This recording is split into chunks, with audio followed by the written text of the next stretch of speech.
Good day, my plant foldies. This is Richie at Grow Folds, and today we'll be looking at plants at a luxury hotel out in Princesa Garden Island Spa and Resort in Puerto Princesa, Philippines. As always, please make sure you're hitting that like button as well as following me on Instagram at Grow Folds. As you can see here, we have gone to this 5-star hotel. My name is Richie. For those that don't know me, I call my viewers and subscribers plant foldies. I recently took a trip to the Philippines and we stayed at a beautiful island called Palawan in Puerto Princesa, which is the capital of the island. And you can see here, we've got some variegated hibiscus tree right here. I am just gonna get you a walkthrough of this hotel. It is one of their 5-star hotels. And I'll tell you what, this was an absolutely gorgeous hotel, nice accommodations. And you can see that the Philippines is a country that is definitely a tropical country. So a lot of these houseplants that we see at big box stores or grocery stores in the United States, I am based out of North Dallas, and I'll tell you that I've never seen full-grown, mature tropical house plants until I went to the Philippines. I never really paid attention to these plants. Obviously, my family is originally from the Philippines, so taking a vacation back home was really eye-opening. I didn't realize that a lot of our plant care tips that we have over in the western part of the world really doesn't really apply when it comes to a natural climate like the Philippines in terms of the care tips for these tropical plants. Like, for instance, have you ever seen a Ficus altissima tree? If you look right over here, yes, this is a variegated rubber tree, but I've never seen one this size. I'm going to slow it down just a little bit because the massive tree, this must be a 40 to 50 feet tree. I love the fact that I was able to see something like this. It is incredible in the fact that most of the time whenever we see a Ficus altissima or any type of Ficus elastica or rubber tree, it's typically in a 10-inch planter. So for the most part, they'll be at the most 2 to 3 feet in height whenever we find them at a local nursery or a big box store. But as you can see here, this is a full-blown canopy tree. It is growing out in full sun. Oftentimes they always say, grow your Ficus elastica or rubber trees in bright indirect light, but clearly it is in full sun. And then as you can see over here, this is just an absolutely stunning hotel. And one thing that I did notice is vincas. So normally we have vinca flowers, and these are considered annual flowers in my grow zone, which is 8B. But in the Philippines, notice how they get large and their stems become woody. So this is obviously going to be a flower or some type of bush type plant in the Philippines that will grow year round. It would be considered more of an evergreen plant. As you can see, this is more of a mature version. I've never seen almost large sizes of these vinca flowers. What I love about vinca flowers is that they are drought tolerant. They love full sun. So for my area in Texas, they do very well just because of the heat we have, 100-degree weather. Now, I will say, being in the Philippines for a good 2 weeks, I did notice that although the temperature was lower, I think they were in the 85s or 90 degrees. It is summertime. It is called a monsoon season, where it is basically rainy season. The humidity levels were extremely high, which made it feel a little bit hotter being out in the Philippines, even though the temperatures were lower in degrees. And then you can see right here, beautiful koi fish. I always have dreamed of having koi fish, having a pond out in my home. But as you can see here, beautiful flowers that they have throughout the hotel. And I think that's what I noticed about the Philippines is they really merge a lot of the beautiful plants with their landscapes.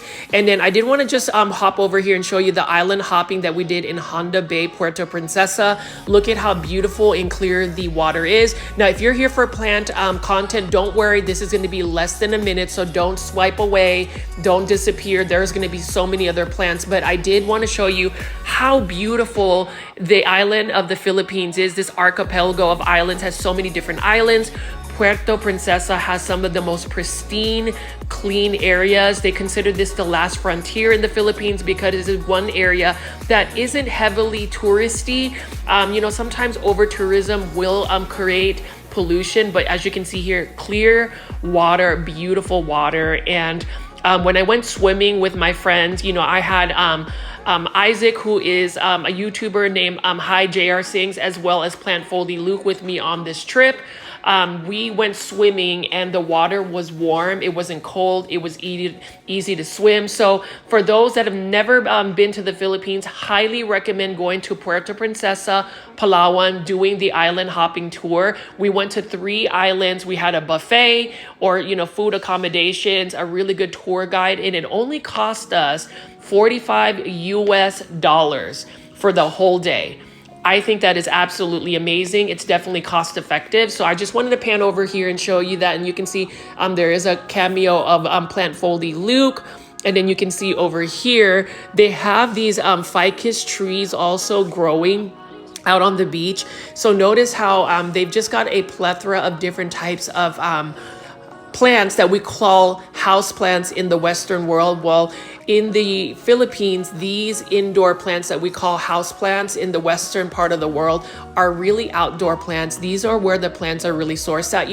We talk about plants being indoor plants, but there is not a real indoor plant. The plant had to come from somewhere outdoors. And for the majority of our tropical plants, they do come from like Southeast Asia, Africa, South America, Central America. Those are the places where you will find these tropical plants.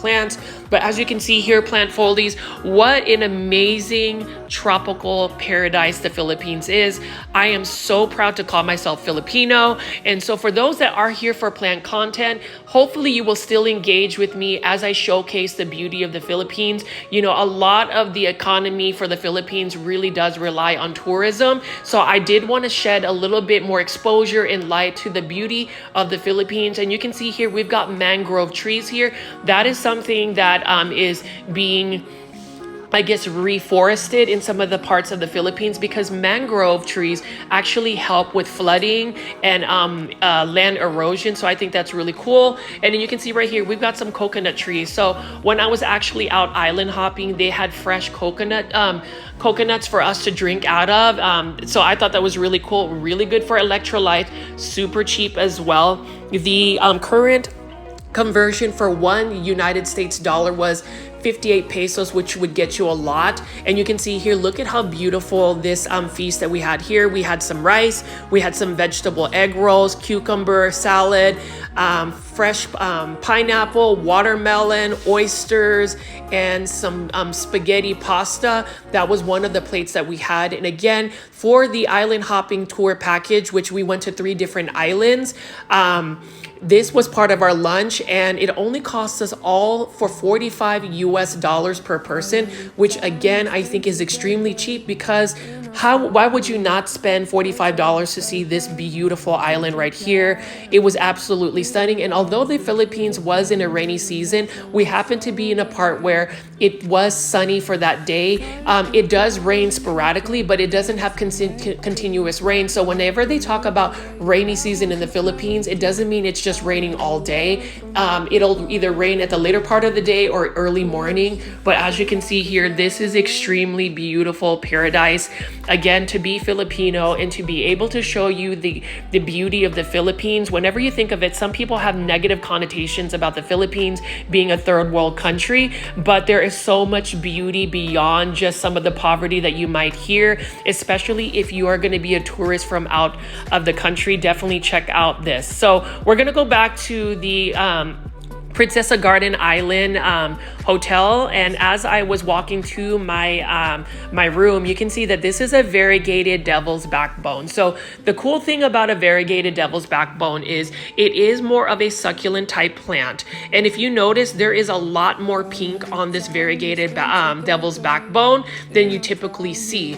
That is called sun stressing, which means that this variegated devil's backbone has gotten a lot more light than it typically needs, which means that you get better variegation from it. A lot of succulents, a lot of Hoyas tend to benefit from sun stressing. So not necessarily just giving it full sun, but if it does receive a lot of light, you will get that beautiful pink variegation from it. Now with this plant, since it is more of a succulent type plant, you don't really need to water it as much. Honestly, with the humidity levels in the Philippines, most of the plants don't really need to be watered. They get a lot of that water from the ambient moisture from the humidity. So that's the reason why I would say the Philippines, at least the climate, is basically one huge greenhouse, but with better lighting and a more automated system when it comes to watering, which is the natural rain. That is the reason why I would say 150%. No matter how many grow lights we put in our greenhouses, how much humidity, how much temperature control we have in a greenhouse, the natural climate of the Philippines will always be better growing conditions for any of the plants. And this is the reason why it was very important for me, plant foldies, to highlight what the full potential of that house plant that you have in a 6-inch container growing under a grow light in your indoor space in the western part of the world, what it would really look like in its natural environment. And that's why I have really changed my mindset when it comes to adding plants to my collection. If a plant really requires a lot more care in terms of how to emulate its natural environment, I may not necessarily invest that time and space for it. I know that there are a lot of people who are very much into aeroids or philodendrons, monsteras, things of that nature, where you will need to have a humidifier. You will need to have some extremely powerful grow lights. You will need to have like rainwater or purified water. Those are things that I would have to really adjust myself in terms of what plants I want to grow. And I realized that because when I came back from vacation in the Philippines, my really fussy or more highly needy plants were the ones that didn't do well. But the plants that were easy to care for, like my sansevieria or snake plants, they did fine. So I did a massive plant purge. I didn't feel guilty throwing away and composting some of the plants that just didn't do well. I know that certain plants, for instance, are just not going to make it back into my collection because of just the care tips. I am also inspired by showing you these beautiful plants at this luxury hotel on plants that I do want to add to my collection because they are more easy to care for, like caladiums, for instance. Now caladiums, I love caladiums, and look at how beautiful this caladium is. So this caladium is kind of semi-indoors, but notice how large the leaves are. Beautiful colors as well. Caladiums come from a bulb, and for us in the United States, for the most areas, caladiums are considered perennials, which are basically plants that will grow through a growing season, die off in the winter, and then come back up when the weather is warmer, usually late spring, early summer. In the Philippines, caladiums are evergreens. They pretty much grow year-round, all year. They can get to massive heights. And what's interesting is, and I haven't shown you the natural parts of the Philippines where literally I am in a countryside, in a jungle, caladiums are endemic to the Philippines as well. They literally grow as like volunteer plants. They're almost considered a weed as well. I would say I would have caladiums be any type of weed. They're so beautiful in the way their colors are. Caladiums do require bright indirect light, but although I did go to the Philippines and saw a lot of caladiums also growing in full sun. So I'm not sure if it's necessarily the humidity levels or the climate that allows these plants to tolerate more sun. But it is known to see a lot of plants that we would say protect them from the hot afternoon sun. Like for instance, like a ficus tree or ficus rubber tree. Those trees are literally growing in full sun and they are not burning.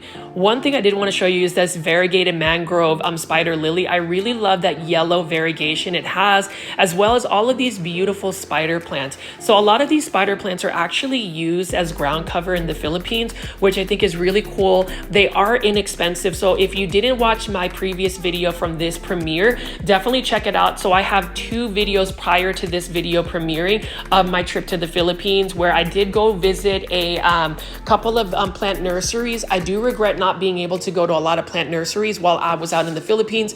I mean, when you think about it, I am trying to visit family, enjoy an actual vacation, but I couldn't help it, plant foldies. I've thought about you guys. I've missed seeing you guys. And for those that did tune into my plant compilation marathon videos for the last 2 weeks, thank you so much for keeping this channel afloat. I did notice that there was a huge, almost 50% drop in viewership, and I could totally understand that because I didn't have any new content. But for my true loyal plant foldies, Thank you, and thank you for still tuning in nightly to engage with each other and to leave comments.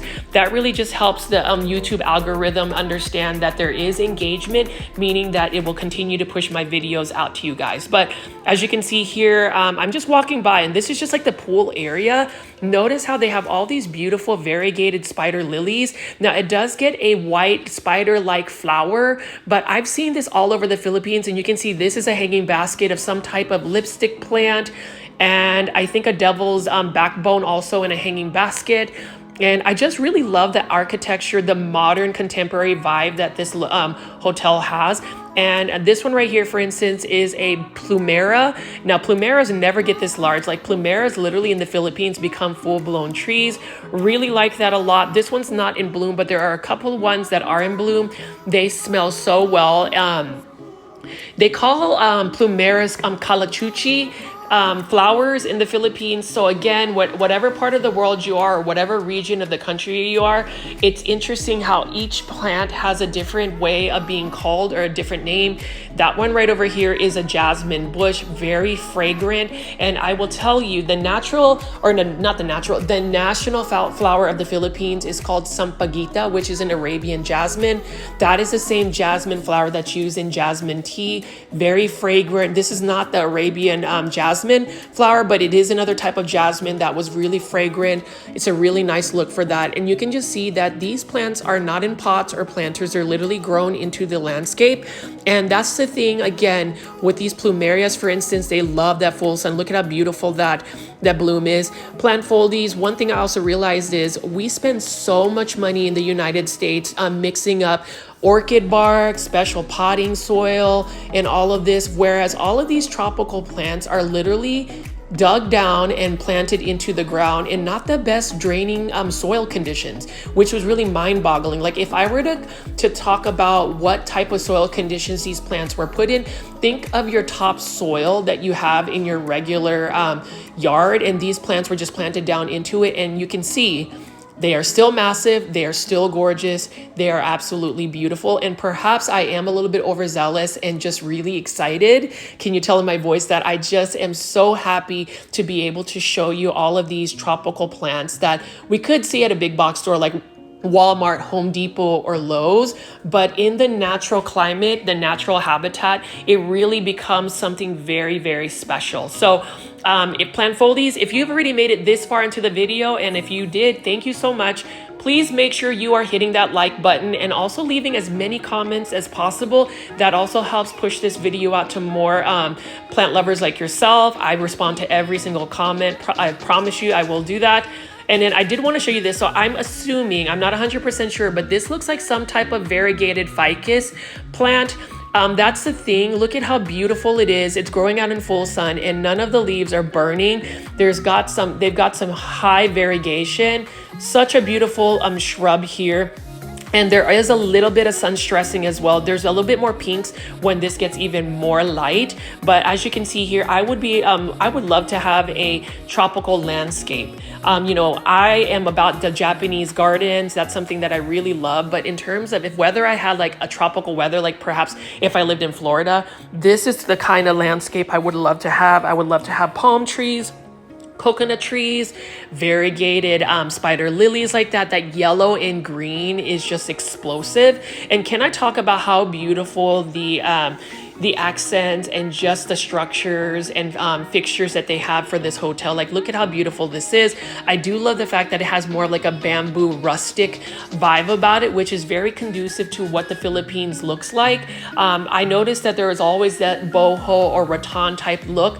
And when I thought about some of the furniture that I would see, like maybe at a big box store like Walmart or Target, where they're selling rattan furniture for more than $100, you can literally buy these rattan fixtures for under $20 in the Philippines. So again, huge price difference.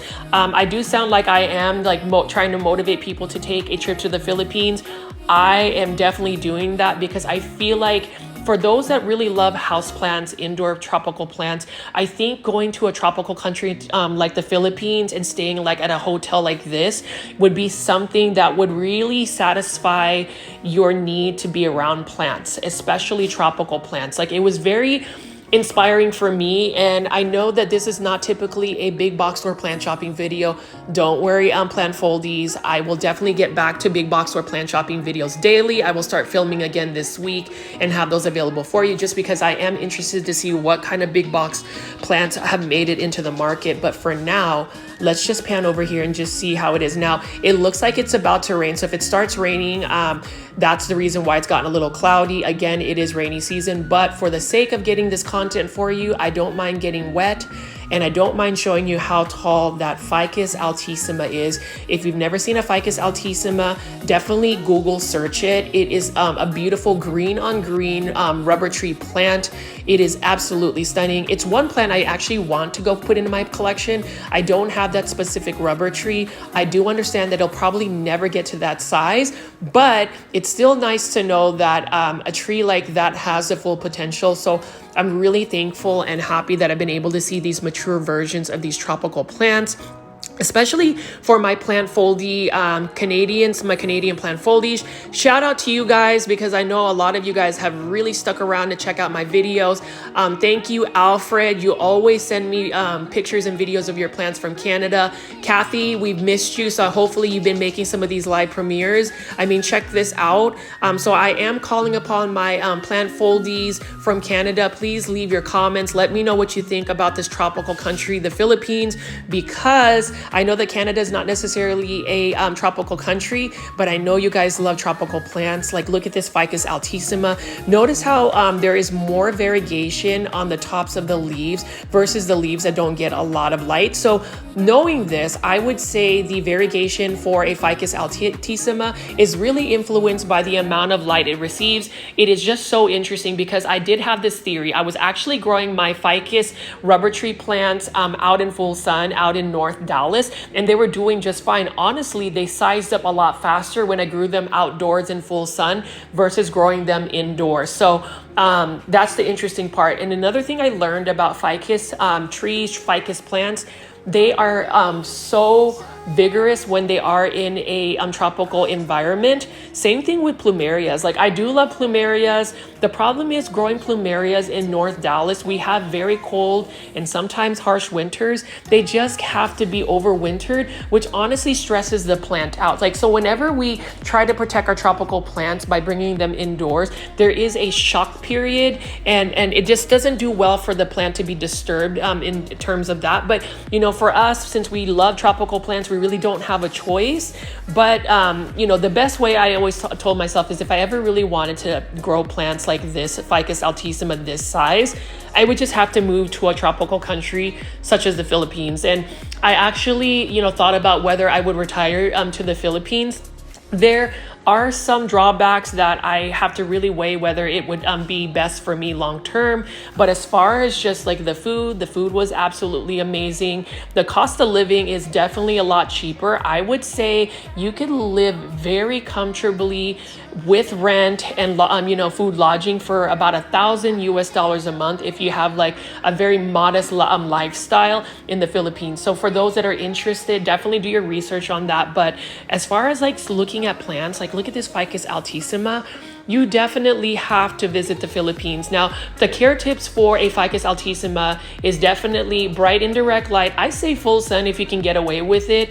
And just make sure you keep it watered, like wait for it to water, and then wait to water it about 50 when it's 50% dry. It does love humidity, because as you notice, as I go into the canopy, you can see that there are some aerial roots that have dropped to the ground. This Ficus altissima might have been 3 to 4 different types of trees that have merged. And if you notice, we've got some type of philodendron and some type of vine that has attached itself to the Ficus altissima. So that's the cool thing is, look at that philodendron. I'm not 100% sure what that philodendron is.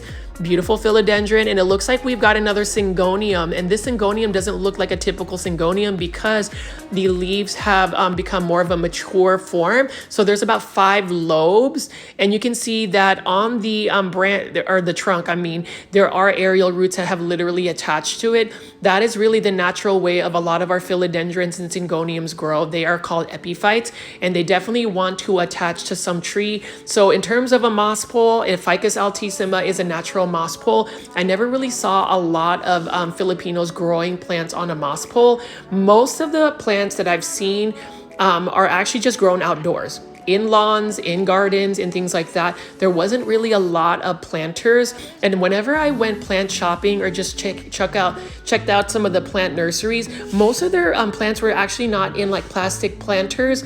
They were actually put in grower bags, which I think is really more cost effective and a little bit better for the environment. And I think it's because most of these plants are really meant to just be grown into the ground. Like, look at that. That is just so cool that it's attached itself to the actual tree. So that's the reason why in the western part of the world, we have to have moss poles, stakes, things like that, because we want to try to emulate the natural environment that these plants grow. I mean, you can see over here, they've got just so many different types of ferns. And I've always talked about how ferns would be something that I wouldn't put into my plant collection, just because I feel like ferns definitely need more humidity. But if you're in the Philippines, you're literally in a greenhouse the whole time. I would say the heat and the humidity could be a drawback for some people that are not used to that type of weather. But if you love plants, this is exactly where you want to be. And, you know, the Philippines also utilizes a lot of vertical space. You can see here, these are some more variegated mangrove lilies. Really like that a lot. They almost look like dracaenas. And then you can see here, I know that this is some type of spider plant maybe, or tradescanthia, but I love the fact that the Philippines has a lot of vertical gardens, living walls. And look at this plumeria right here. I haven't seen plumerias get this large. I've seen plumerias be like 3 to 4 feet in height. I know my grandmother grows them in North Houston, which is a little bit more humid than North Dallas, but they don't get to the sizes of this. And I do have a newfound love for like plumerias. I love that a lot. And then you can see right over here, it is starting to rain, but I'm not going to stop filming, or I didn't stop filming because I wanted to get as much footage as possible. So you notice how we've got some bromeliads here. We've also got a lot of rhaphis palms. So rhaphis palms, even before I went to the Philippines, have always fascinated me because they can tolerate lower light conditions, at least in the western part of the world. I've seen rhaphis palms actually grow in full sun in the Philippines, and notice that there is some type of alocasia growing as well. Speaking of alocasias are another plant that is really endemic to the Philippines. They literally grow just like weeds everywhere. And then I don't know what this type of vining plant is, but what I do know is it does make a nice little wall. It does have white flowers. So plant folies, if you can get me the plant ID, please leave a comment and a timestamp. I would really like to know what that plant is. But I have taken a little shelter under this massive Ficus altissima tree right here. It's really cool because I got a whole setup underneath it. I do like the lights here. It is late afternoon, early evening, and you can see right here, like literally if you took a cutting of this Ficus altissima, you can stick it in water and you will have another propagation. You can take lots and lots of propagations definitely from this ficus tree. That is definitely what you would call a mother plant. And then over here, we've just got this really cool vining plant that has really become a nice accent. And that's the thing the Philippines does so well, is they utilize these natural tropical plants to really merge in their urban spaces. You know, when I was out in Metro Manila, which is the capital of the Philippines, that area alone had a really good way of mixing green spaces with urban modern buildings. They had a lot of plants that were on top of different types of buildings, lots of gardens. So I think that's a really good way to maximize space. The Philippines is a very tiny country. It's an archipelago of many different islands. So the fact that the more modern structures are utilizing vertical space is really done very well. But I do recommend anybody who wants to stay in Puerto Princesa, if you're willing to pay a little bit more of a premium, stay at this 5-star hotel. I happen to not be able to get all of the plants and all of the fixtures and buildings around it, but I am going to try to get as much as I can here. And you can just see they've got coconut trees, palm trees. On the right is a restaurant that serves some really nice Filipino food. I had a lot of Filipino food, and I'll tell you, the Filipino foods that really stuck out to me would be sinigang, which is a sour type of soup, lumpia, which is an egg roll. They had the vegetable version where I never really get that when I'm living out in the United States, and they just had so many nice Filipino food that I just don't get to eat often because number one, I'm not that good at cooking at it, and number two, the natural ingredients or the ingredients are a little bit different and are a little bit harder to source when you're living out in the United States. But to go back to the plants, plant folies, look at this. They just have all of these plants growing in the ground, tons of bromeliads. I love the palm, the fan palms. They've got even more palms right over here. It is raining pretty hard, but luckily we still have some good lighting. We've got some lipstick plants hanging in some type of hanging basket. And then we've got even more bird's nest ferns, which I think are amazing. I never thought that bird's nest ferns would get massive. They usually were like 3 to 4 feet in diameter. And in this beautiful, I don't know, this beautiful vining plant. Some people would think that it was an English ivy or a Hedera helix. Unfortunately, there were not a lot of Hedera helix or English ivy in the Philippines that I saw. They had more different types of plants. So I always found that kind of interesting. So if you're looking for Hedera helix in the videos, unfortunately, I'm not going to have a lot of that. So for those that actually count how many times I say that, you won't have that many to count for some of my Philippine videos. But you will see a lot of these tropical plants. So if you notice, they are just everywhere. And whenever I talk to the locals in the Philippines, most Filipinos say that there's not a lot of plant care that they do. They let the rain just happen. The natural soil or the nutrients in the soil just fertilize the plants. There's just not anything fancy that they do. But you can even see here, this is a picara plant. That's more of the ghost version. And then we've got Boferiana aralias, bird's nest fern, another type of palm. And you can see it is raining pretty hard, but that, natural rainwater is really what makes these plants thrive. A lot of times whenever we are growing indoor tropical plants in our spaces, our indoor spaces, we use tap water, but they always say rainwater or distilled water is the best. And I can attest to that because clearly they don't really have all of these sprinkler systems happening in the Philippines. Most Filipinos will not invest in that for these plants. But again, it's Mother Nature. And then you can even see here, I'm not 100% sure what this plant is, but it is a massive one. This is another blooming type of plant. And I do like the life-size chess pieces that they have here. It is a beautiful island resort for sure. They have a lot of amenities. I also like the fact that the Puerto Princesa International Airport is not that far from this location. They do have an airport shuttle bus. So say you fly to the Philippines, you would have to fly into Manila. And if you want to go to Puerto Princesa, Palawan, you would just need a connecting domestic flight, and then you will be here. From Manila to Puerto Princesa, I think is about an hour and a half flight. So it's not that far. And then you'll be able to go into something like this, which is just pure paradise. I also like the fact that this hotel had a morning buffet for breakfast, and they had an arrangement of different types of Filipino food. It was just amazing. And that's the reason why I'm so thankful I was able to take a vacation. Yesterday was my first day back at work, and I'm thankful that I was not inundated with a lot of work. Super thankful that my team members that I manage, they happened to do a very good job. The team leaders that report to me did a very good job. So I am just thankful that, as an American, I actually took vacation, because I think Americans in general work so much and never take time off for themselves. I'm glad I was able to do that.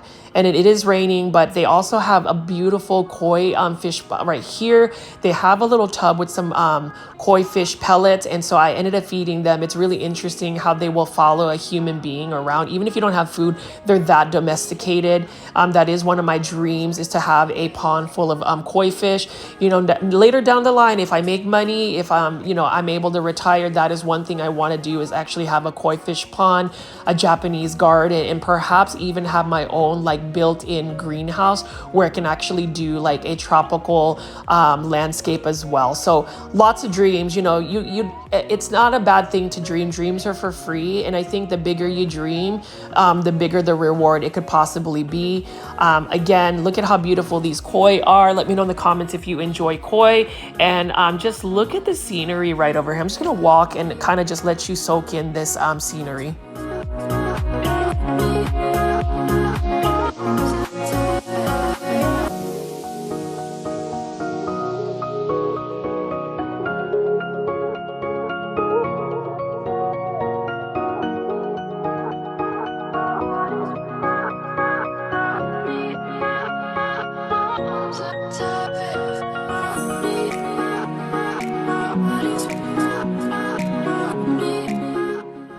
And even if I didn't really go into detail about the plants, I can tell that you will probably appreciate how gorgeous all of these tropical, quote, houseplants are. I mean, I say houseplants. Every time I say houseplants now, I kind of giggle because these plants are really not houseplants.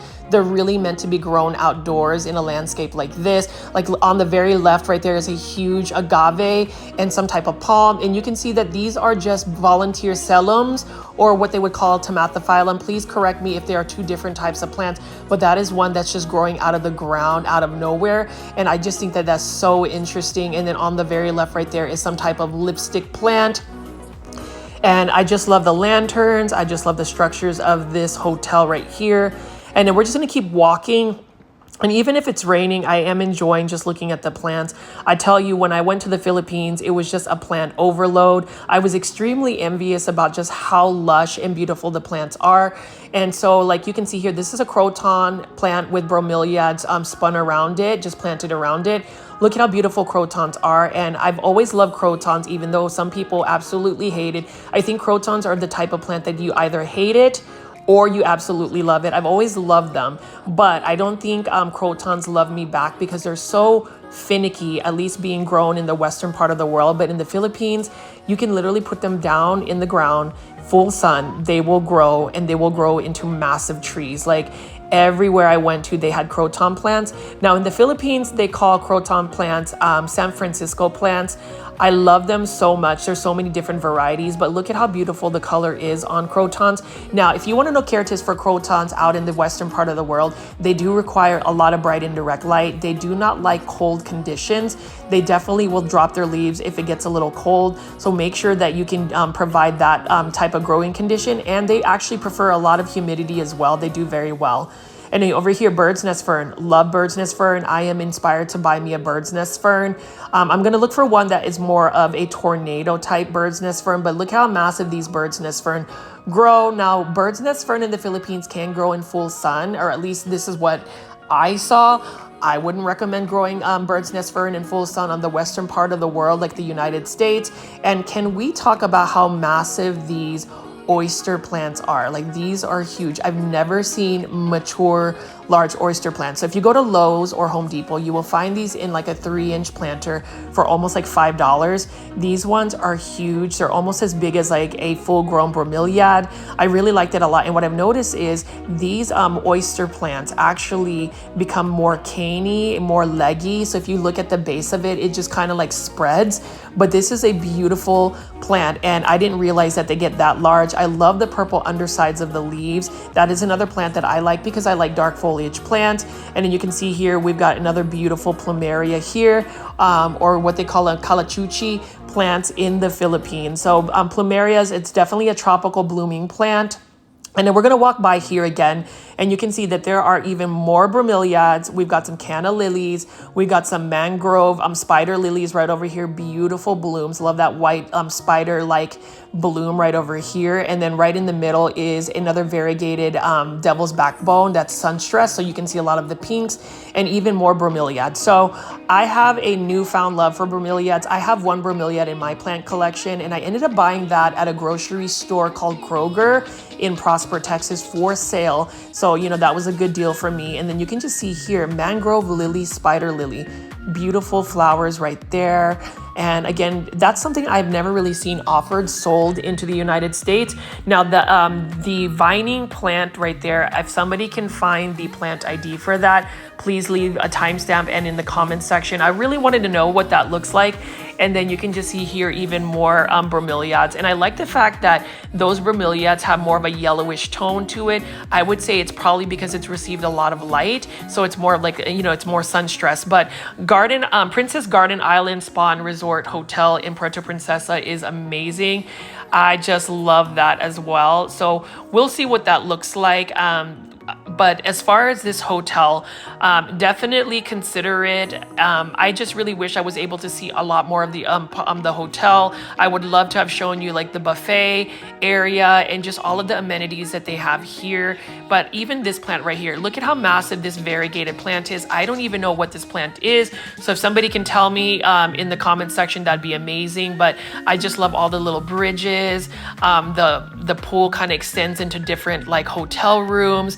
It's just absolutely stunning. And I would say, I think per day, it's like $120 US, which again, for a 5-star hotel in the United States, it would be way more. But for the Philippines, I think to get this type of luxury is amazing. They have hotels, they've got a golf course, and they've got really good meals. Like I said, again, that breakfast buffet was amazing. Really good service as well. They have a spa area where you can get a really nice massage. They have different types of massages. And I'll tell you, when I was in the Philippines, I got me like a full body massage for only 800 pesos. So less than $16 for an hour and a half full body massage. Like, who does that, right? You would spend about $50 US for a full body massage. And I would even say they were even more skilled and even put more care and effort to my massage. So as far as my vacation plan foldies, I was definitely relaxed. It always makes me sad to be able to, to leave the Philippines, because while we see this beautiful, lush, luxurious hotel, the other side of the Philippines there is quite a bit of poverty. And so I always like to take the time to be thankful for what I have. I remember when I landed into the United States right at the Dallas International Airport, I could smell that the air was a little bit more fresh. We had wider roads. And the fact is, Americans have more of an opportunity to make a better life for themselves. If you're tenacious, you work hard, you will be able to make money and really thrive. Versus in the Philippines, where not everybody has that opportunity. I would say the minimum wage per day for an average Filipino is around $15 US. So whenever we think about how hard it is, especially if you live in this the western part of the world, just think about how happy Filipinos are, even with less, with doing less. And that's the thing.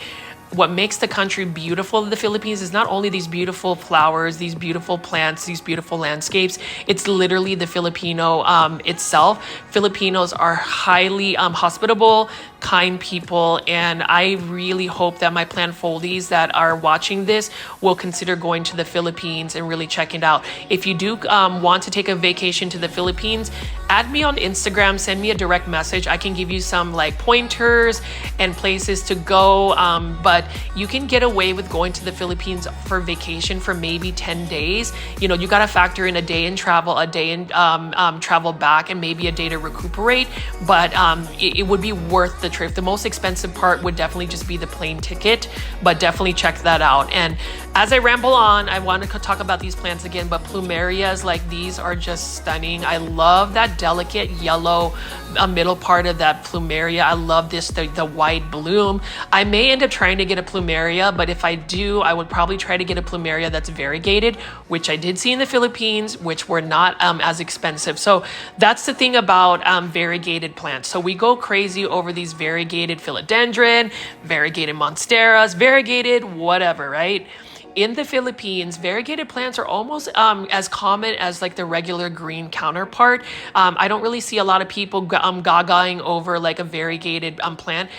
Example would be when I saw a lot of like variegated alocasias literally just growing on the side of the road, and nobody was digging it up. It was literally just growing there. And so it's just interesting how plant values become a certain value because people are willing to pay those expensive prices.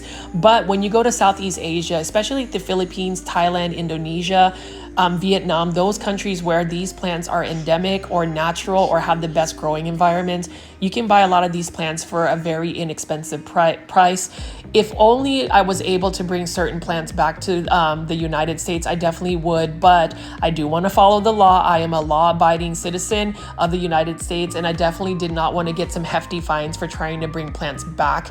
But plant foldies, I think all of us would be definitely tempted to do so. And you could just see here, look at how beautiful this pool is.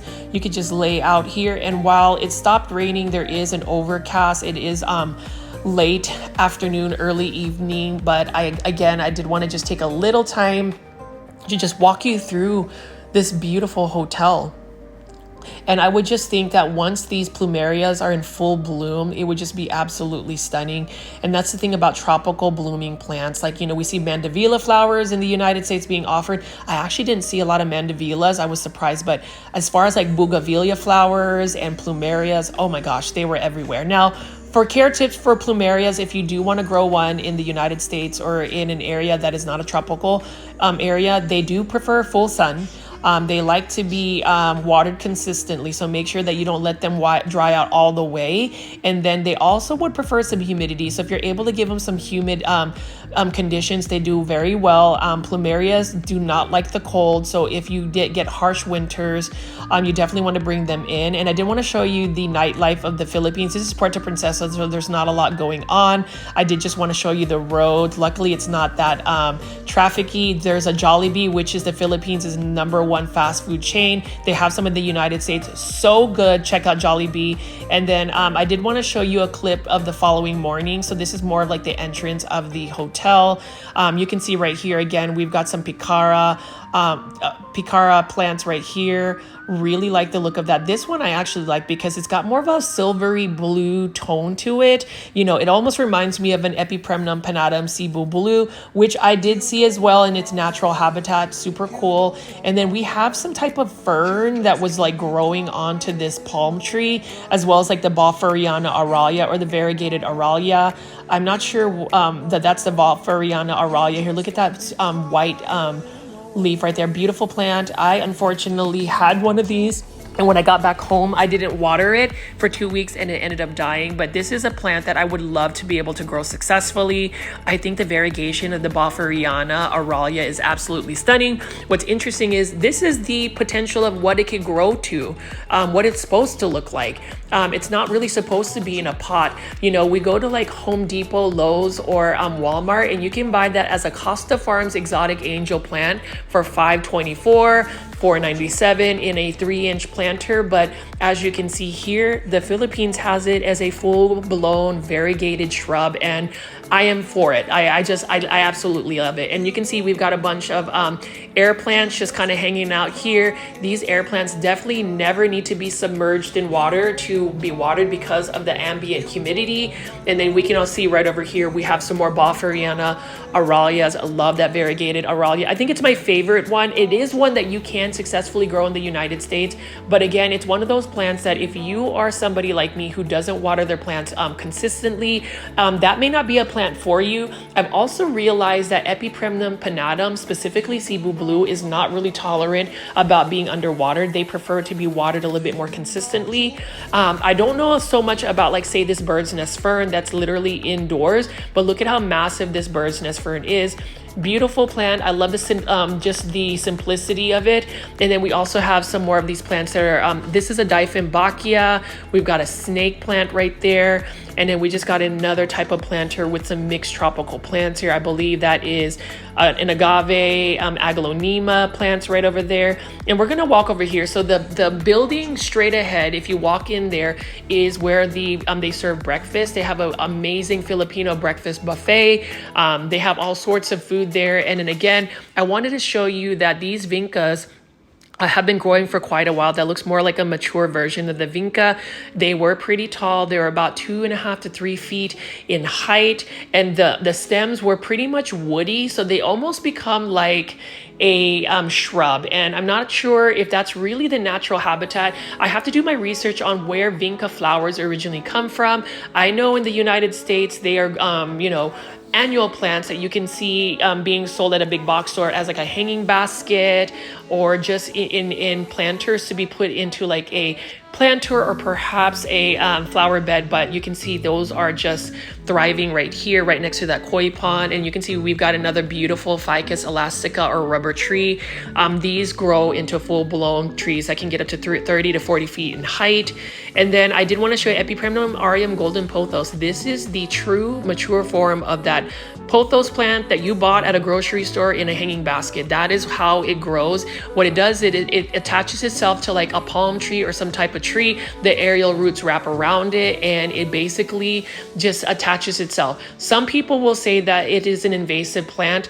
I don't think it's invasive. I think it actually lives more symbiotic, as in it, like they kind of live together. It doesn't really choke out the palm tree or anything. It just uses it as what you would call a natural moss pole. But as you can see here, I couldn't get too close to because I didn't want to like stomp onto the ground, but you know, the actual grass. But you can see how large the leaves get. If you were to ask me, if you're able to get a Epipremnum aureum or a pothos plant to attach onto a pole and get the leaves to get large, they are the cheaper alternative to a monstera that is variegated, a variegated monstera. You can see right here, look at how beautiful that is. That is typically that house plant that everybody sees at a Walmart, Lowe's, or Home Depot big box store.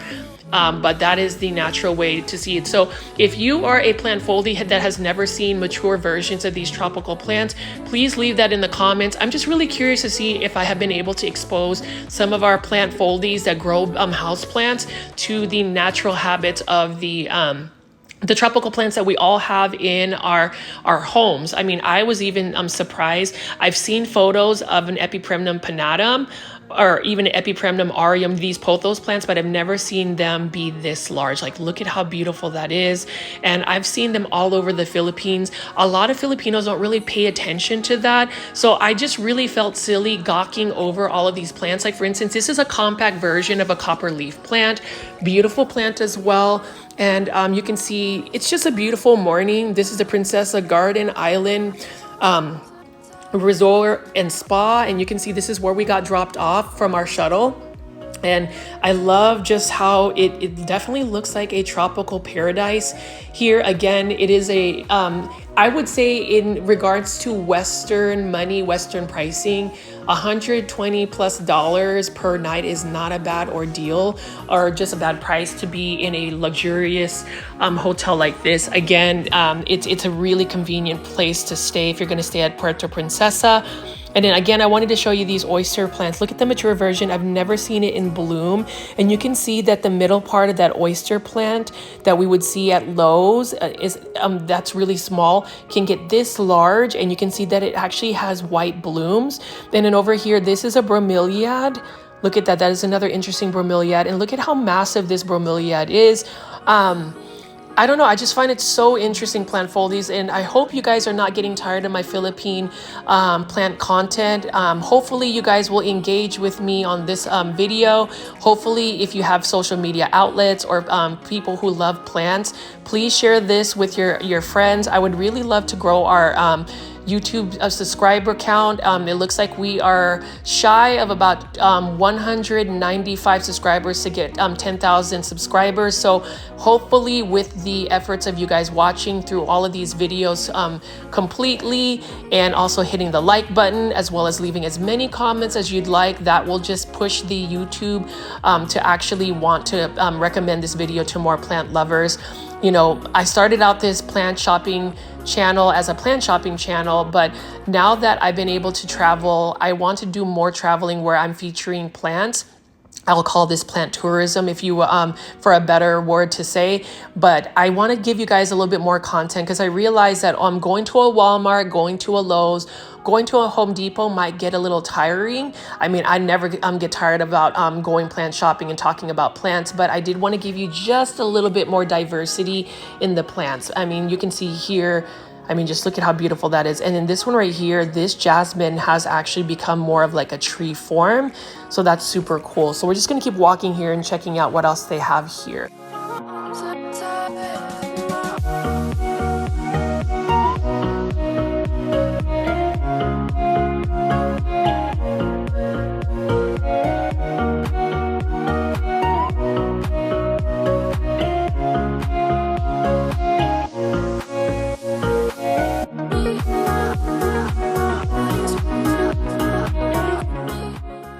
And you can see this is another bromeliad. They use bromeliads as ground cover as well as plumerias. I wish I could be able to grow bromelias in a landscape, but again, my grow zone, my climate is definitely not conducive to that. What a beautiful bloom this plumeria has, and there's many different colors and varieties of it. And then you can see crotons. So like crotons, I would say the Philippines is the queen of having a good environment to grow crotons, and I just love it. Filipinos love this plant. It's called the San Francisco plant in the Philippines. They are readily available. They are definitely not finicky, just like we would label them in the United States. Crotons are really not meant to grow indoors. I talked to a lot of locals and they thought it was kind of silly that I would try to grow a croton plant indoors. Whenever I've tried to grow a croton plant indoors, it just doesn't do well unless it's literally under a grow light. They do require quite a bit of light, but I also realized that crotons love humidity. So it just is a tropical plant. You would consider that basically a tropical shrub, even a tropical tree. And so we're going to walk over here and just take a look a little bit more at some of these plants. Like, I am in love. I've always been in love with the Balferiana aurelia, this variegated aurelia. Again, I will end up buying another one of these because this is a plant that I could potentially grow indoors. I would just have to give it a little bit more of light, either growing it in front of like one of the south facing windows or just growing it under a grow light. I will say, if you haven't already, check out these Sansi grow lights. You can buy those if you buy them directly from the website. I do have a code where it will give you 52% off. So just let me know about that. But those are some awesome grow lights. And then this is an awesome croton plant here. This is what you would call the croton gold dust, that typical croton you will find at a big box store at like Walmart, Lowe's, or Home Depot. But this one is growing very well. It's a very large plant. I just love how the leaves look like somebody took some yellow pastel paint and just splattered it all over the leaves. It doesn't even look like a real plant. There's something very like cosmic about this plant, crotons in general, and I would love to have a croton collection. I only have one croton that's slightly struggling because I didn't give it enough water, but again, it's one of those plants that I wouldn't mind trying to grow a little bit more of. And then we've got some type of variegated ficus benjamina here as well. Look at how it's just growing and it's just thriving. Actually, it's not growing, it is thriving. And it's one of those plants that I doubt they really put in a lot of plant care for this. The only kind of plant care I've seen from a lot of the Filipinos at these resorts and places is that they just trim them back. But as far as like necessarily watering them, I really didn't see a lot of that, which I find really interesting. That they literally rely on the natural weather for them to be taken care of. And you can see these massive cordyline plants. I really love the look of cordyline plants. I did realize that as they become more mature, they become a little bit more leggy. They get a little bit more woody at the bottom, and they just get more woody stems. And then again, look at these crotons. I love that crotons also have a diversity of different types of leaf shapes, colors. It's just stunning, and I could stare at crotons for hours and hours, and I am just so fortunate and happy that I was able to see this in the Philippines. Now, plant foldies, if you made it this far and haven't hit the like button, please hit the like button. Let me know what plants you like. Ask me any questions about the Philippines, because there is plenty more videos to come. The next video, I will be featuring more of the natural landscapes of the Philippines, as well as visiting the underground river, which is one of these natural wonders of the world. You won't want to miss that. But as far as all of these plants, I love that croton plant. Look at how dark that foliage is. It's almost black, and the new growth comes out as more of a green color.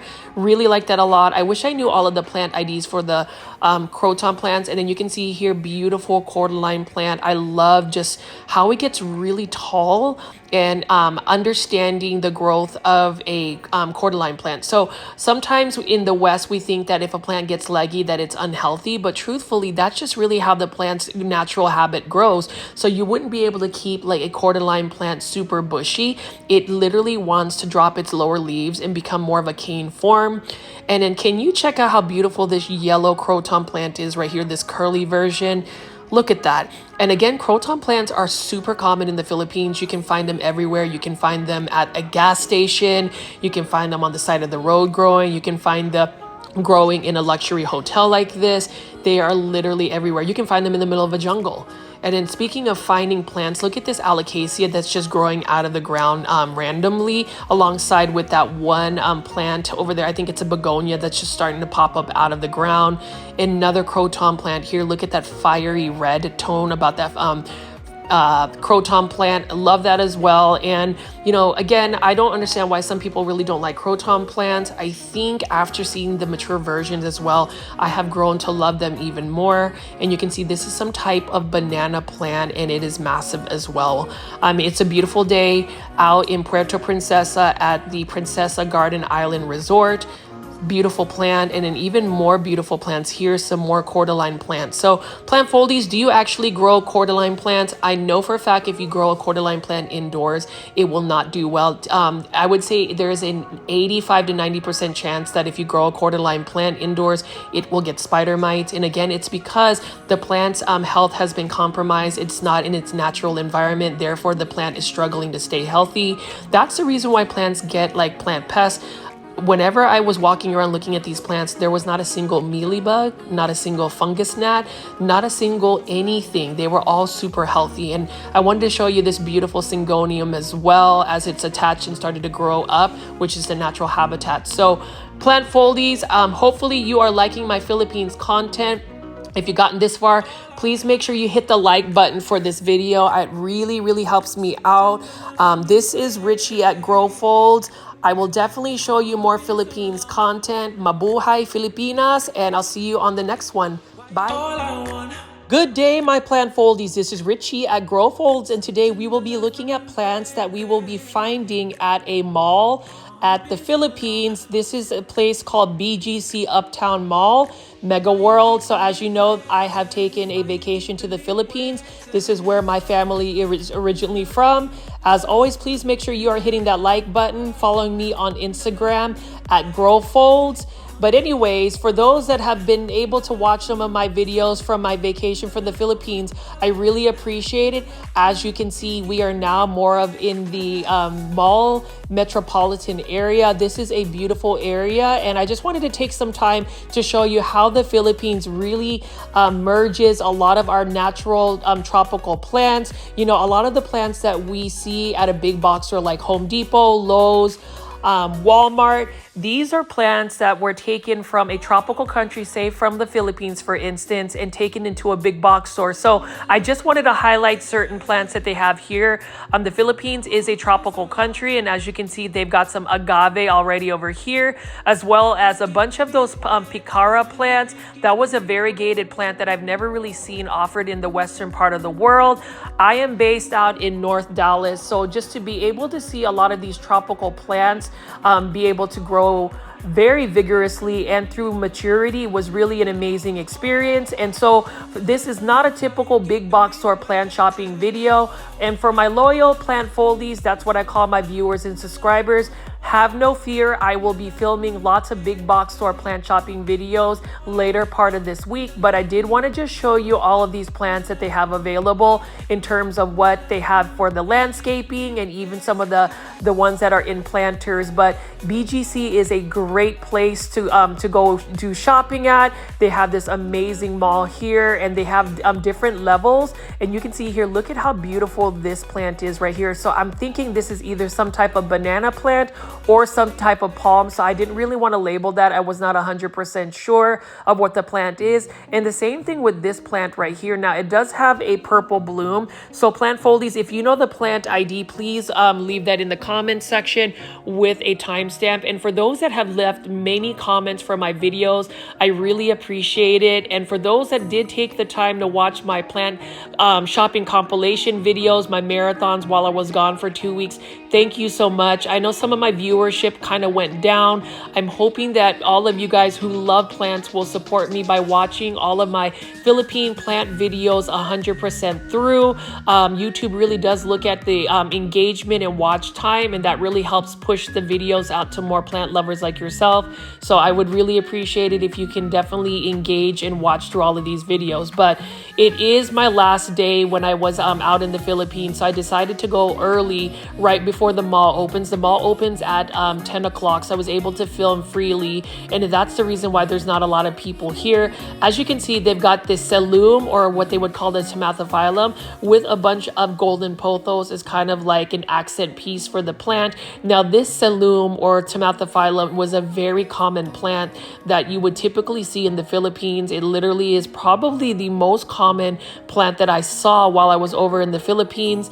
And then they also have just a lot of really nice variegated plants. I'm not 100% sure what this plant is, this variegated plant is, but I do love the fact that it is trimmed to a nice shape. I love the variegation on it. And if you can see, all of these tropical houseplants, and I say houseplants with floating quotation marks, are growing out in full sun. And you know, a lot of times whenever we do plant shopping, we always say the care tips to grow a tropical plant is to keep it away from direct sun. But these plants that at least I've seen throughout my stay in the Philippines, they've been out and exposed to full sun, and they've done very well. Now, I will say for the Philippines, it is a tropical country, meaning it has high humidity. So the humidity levels are quite high, which makes it feel a little bit hotter than what we would expect. So it's kind of like being in a greenhouse almost 24/7. Even if you have centralized air conditioning,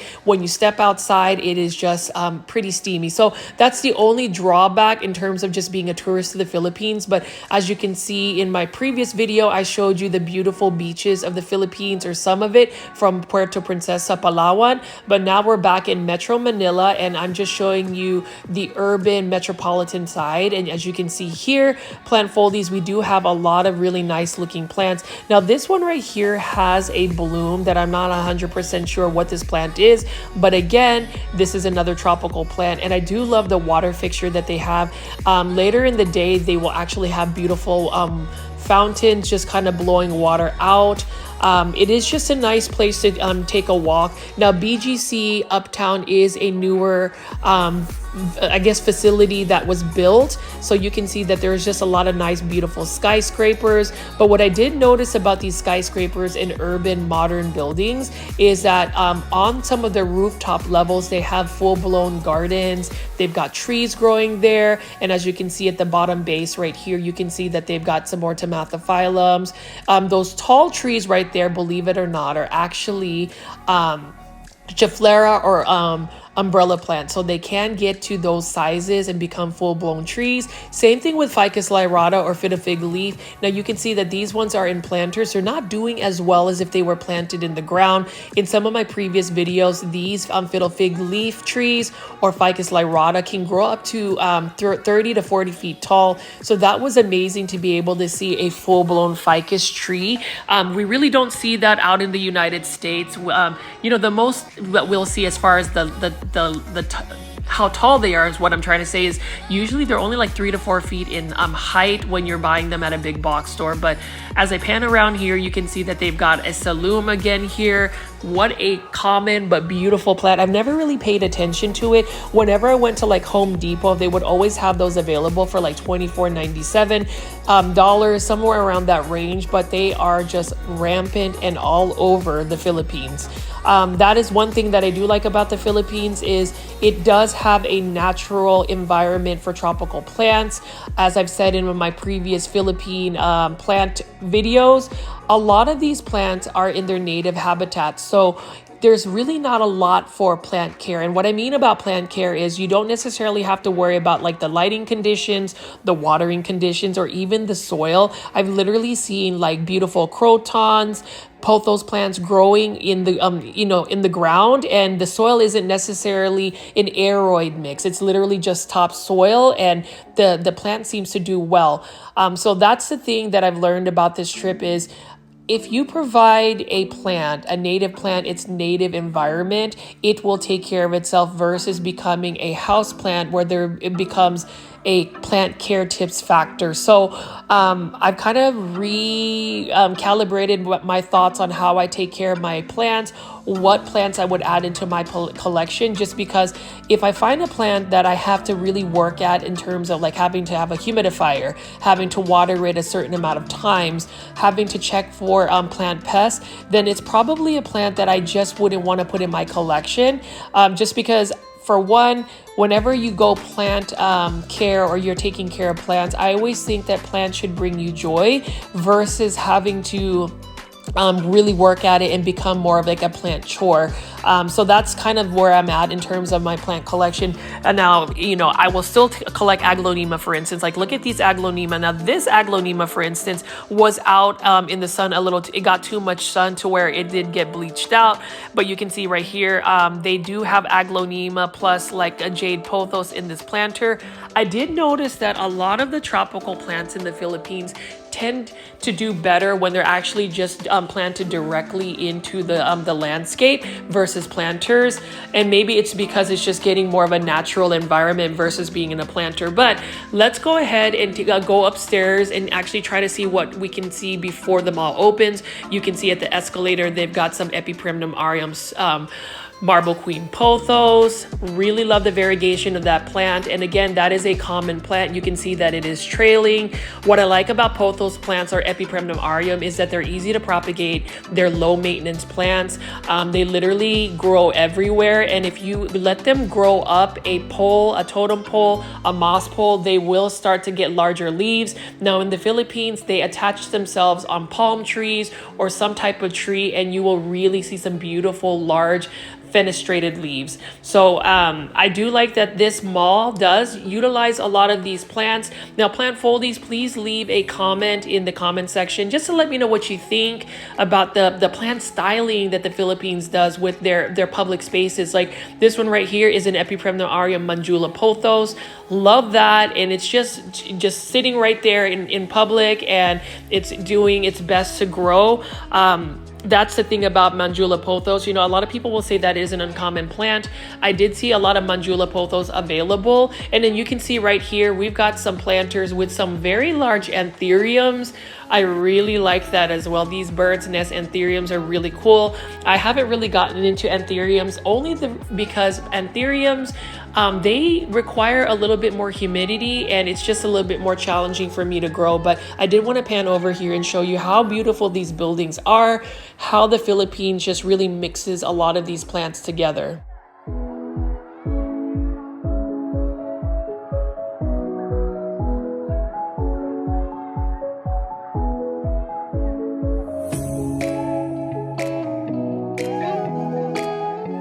If you notice those tall trees, those are actually chiflera or umbrella tree plants that have become full-grown trees. I think that is awesome. And then you can see right here, they've got some more planters. I do love this cordyline Hawaiian tea plant plus a philodendron lemon lime mixture right here. I really like the contrast, the dark foliage on the cordyline Hawaiian tea plant plus that lemon lime color. It's a really nice contrast. Now, both of these plants are doing extremely well considering that they are outdoors. Now with the philodendron lemon lime, I've noticed in the Philippines that these are usually used as like a ground cover.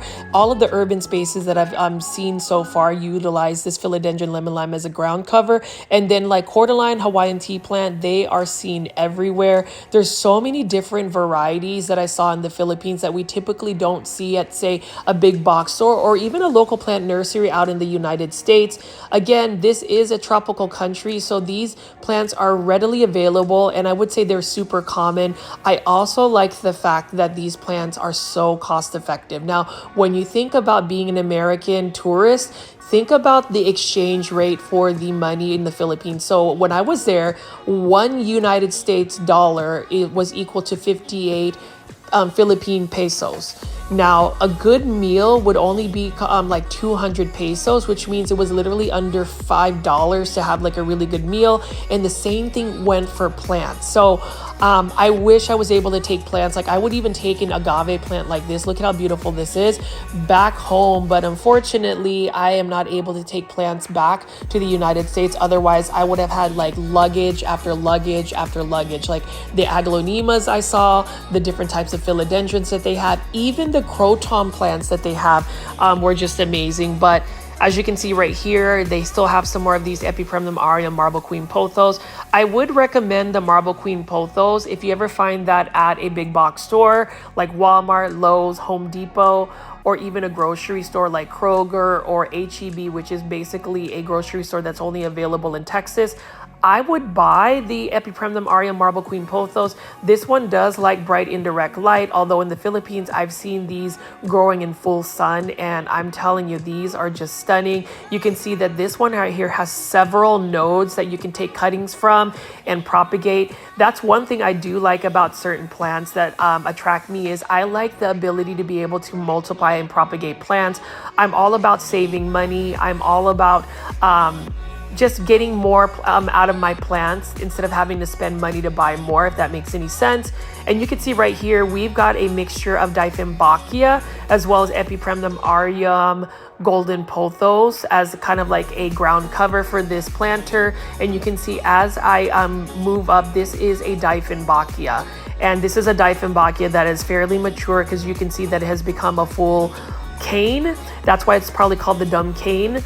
But Dieffenbachia in the Philippines, I have a new love for Dieffenbachia, because look at how large these Dieffenbachia are. Super gorgeous looking Dieffenbachia right here. I love seeing the variegated forms that I saw at the airport. Now, Dieffenbachia, for those that are new to what a Dieffenbachia is, it is a highly toxic plant. It is not pet friendly. So if you cut it and you get some of the sap on your skin, it can highly irritate it. So please don't do that. Now with Dieffenbachia, I always say that it is a finicky plant.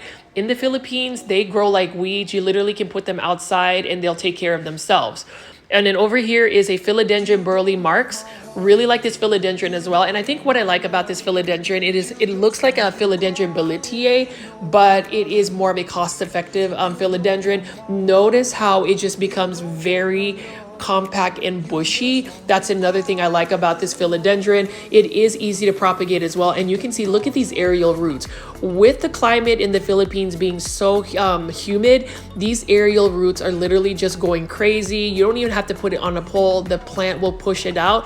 And that's the thing too with vinca flowers. So if this is your first time seeing my plant videos from the Philippines, one thing I want to highlight is look at this vinca flower. So vinca flowers are great. They're heat tolerant, they take full sun, but in the United States, or at least in the western part of the world, these are considered more of an annual plant. But as you can see here, this plant seems to be more mature because it's gotten a really like woody base. So these can actually grow as an evergreen, or a plant that can just grow year round. Actually, the majority of these philodendron and all of these plants are pretty much evergreens, because the Philippines really only has two different types of seasons. They have the monsoon season or the rainy season, which is what I went to, although I was really fortunate that it didn't rain too much. And then they have the dry season. So it's quite interesting. And what's really interesting is, like, I did not know vincas could get pretty tall and bushy.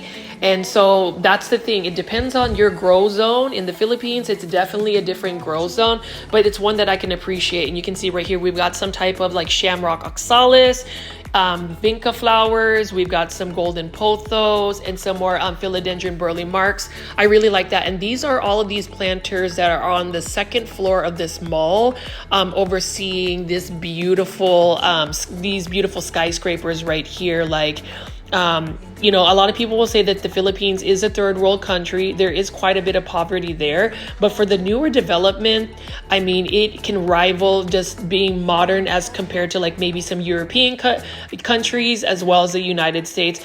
I would even venture to say that the malls in the Philippines are world class, because I didn't really take any film of the mall, but basically they're huge. They have so many different stores. And I love the fact that the mall plants that we saw at the Philippines, like this, they're just readily available. So plant foldies, let me know what you guys think so far. I know that this is a different type of content.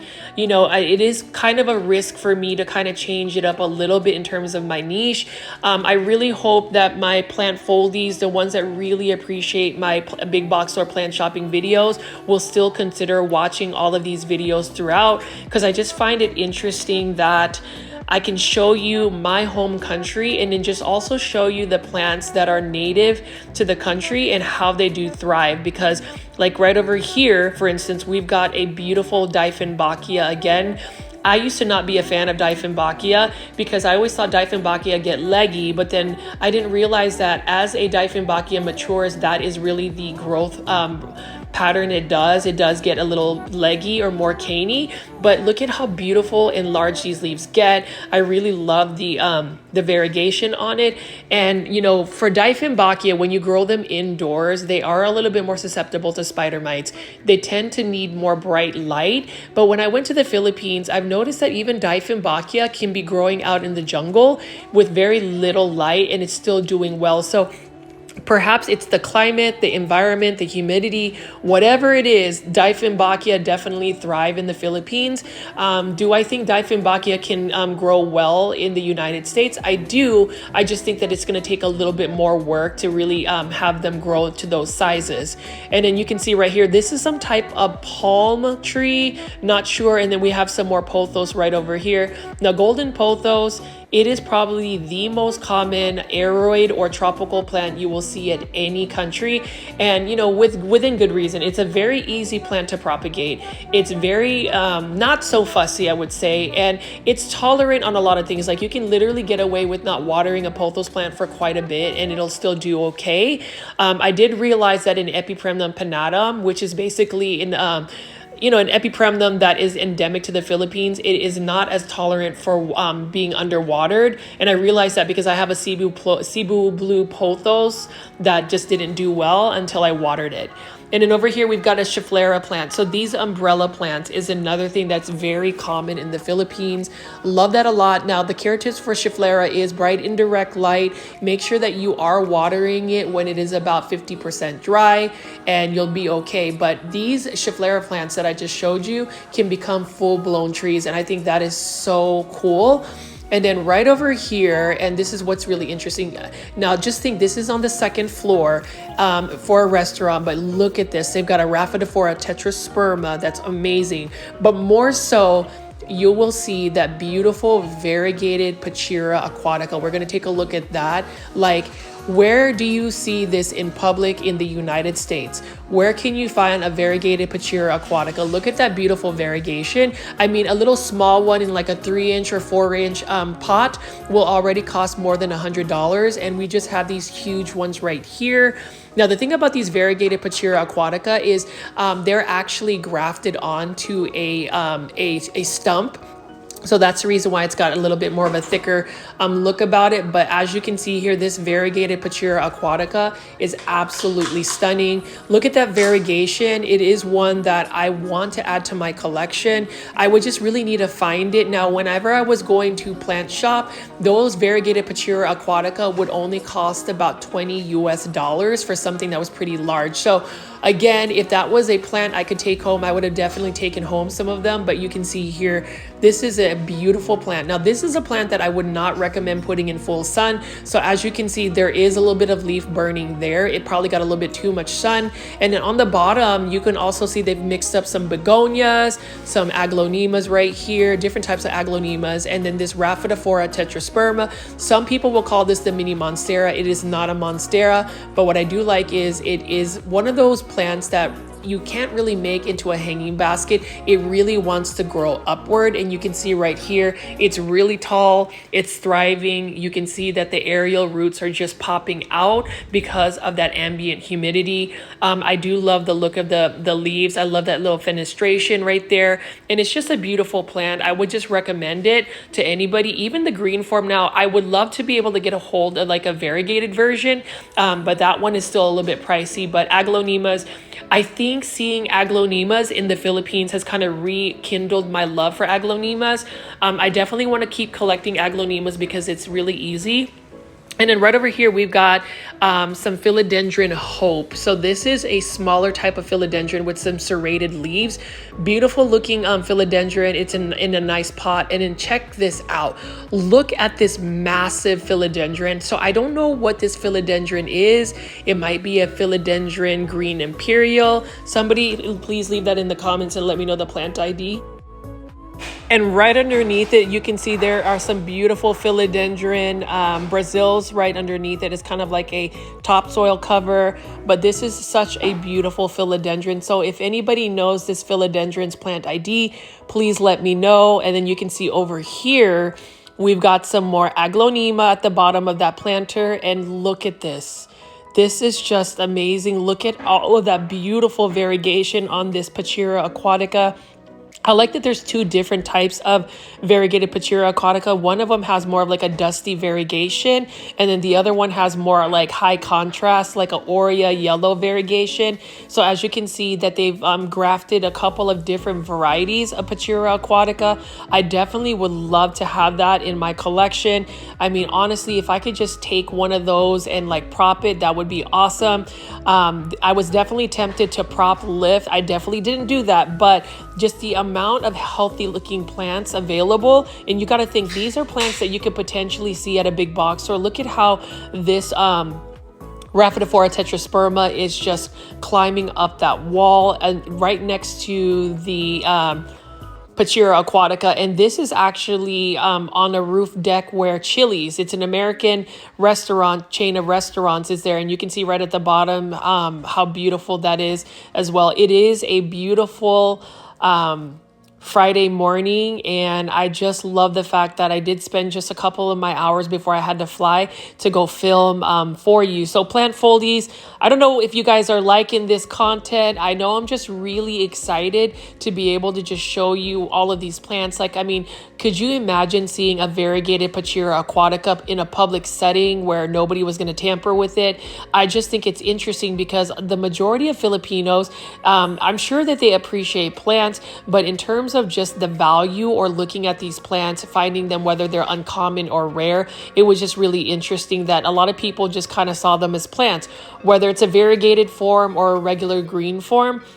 I didn't really see a lot of people just going crazy over this, but for me to be able to see a large variegated Pachira aquatica like this, I mean, I think we are all in the same boat, and we were all probably going to be like, wow, look at how gorgeous this is. And you can see that it's a healthy one because it's got some new leaves kind of unfurling.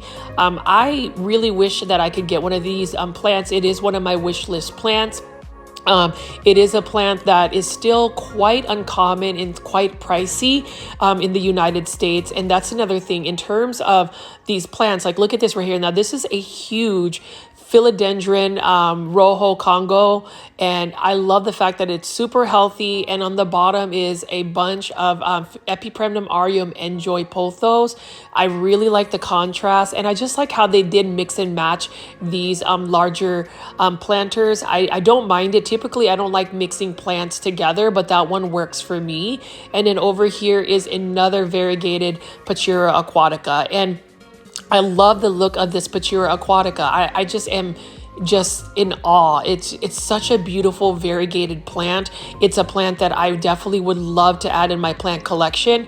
Going to the Philippines and seeing all of these beautiful plants has kind of reignited my love for my plants, because before I went on vacation, I was starting to feel very overwhelmed with some of the plant upkeep and plant care of some of my plants. You know, being able to balance YouTube, doing plant shopping videos every single day, you know, in an average video, or to produce an average video for you guys, takes about 5 hours from the filming, editing, saving, uploading, all of that.